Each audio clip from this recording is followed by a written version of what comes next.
কুকুর কার্নিভোরাস শাবক বর্গভুক্ত এক প্রকারের মাংসাশী স্তন্যপ্রায়ী প্রাণী। গৃহপালিত হওয়ার পরে কুকুরের বহু বৈচিত্র্যময় জাত তৈরি হয়েছে, যার মধ্যে মাত্র কয়েক ইঞ্চি উচ্চতার কুকুর যেমন চিহুয়াহুয়া থেকে শুরু করে 3 ফুট উঁচু হয়। কুকুর স্বপ্নে দেখলে কি হয় এই বিষয়ে আজকে কথা বলবো। বিখ্যাত হাদিস বিশারদ ইবনে হাজার আসকালী রাদিয়াল্লাহু তাআলা বলেন, মানুষ যত স্বপ্ন দেখে তা মূলত 2 ধরনের হয়ে থাকে: সত্য স্বপ্ন, অসত্য স্বপ্ন। সত্য স্বপ্ন নবীদের ও তাদের অনুসারী নেককার লোকদের স্বপ্ন।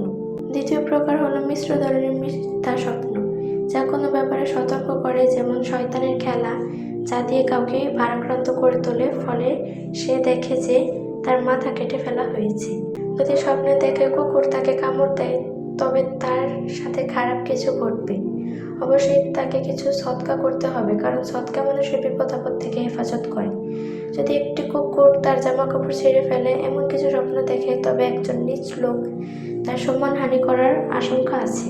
স্বপ্নে যদি পাগল হয়ে যাওয়া কুকুর দেখেন, তাহলে বুঝবেন যে কোনো কাজে সাফল্য পেতে আপনাকে অনেক বেশি পরিশ্রম করতে হবে। ছাত্রছাত্রীরা যদি স্বপ্নে পাগল কুকুর দেখে, তাহলে বুঝতে হবে যে তাদের পড়াশোনায় আরও অনেক বেশি মনোযোগ দিতে হবে। কুকুর যদি বিড়ালের পিছনে ধাওয়া করছে এমন স্বপ্ন দেখলে তাকে কিছু অশুভ, তা খারাপ কিছু হবে।